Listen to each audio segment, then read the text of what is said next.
સુરત હીરામાં મંદિરને લઈને રત્ન કલાકારોની કલેક્ટર સાથે બેઠક. રત્ન કલાકારોના પ્રશ્ન ઉકેલી જાય તેવી આશા જાગી ઉઠી છે.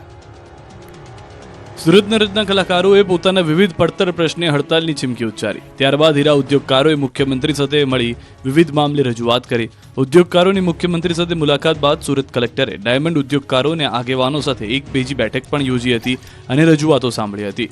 બેઠકની અંદર ડાયમંડ વર્કરને આર્થિક રીતે જે મુશ્કેલી થઈ રહી છે તે અંગેની માહિતી આપવામાં આવી.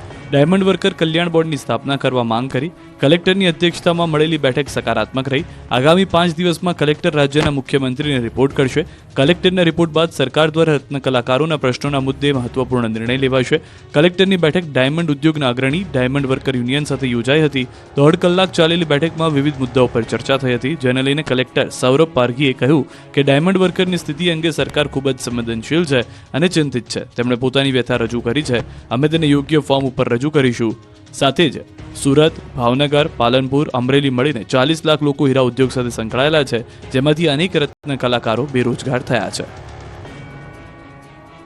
આરટીઈ અંગે શિક્ષણ મંત્રીનું મોટું નિવેદન. આરટીઈ પ્રવેશ કાર્યમાં આવકની મર્યાદા વધી શકે. આવક મર્યાદા વધારીને 6 લાખ સુધીની થઈ શકે છે.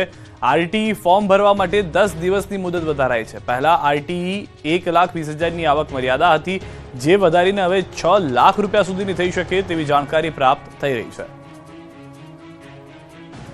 વિદ્યાર્થીઓ માટે સરકાર ફી ભરે અને એમને લાભ મળે, પરંતુ આવકની અંદર વિસંગતતા હતી.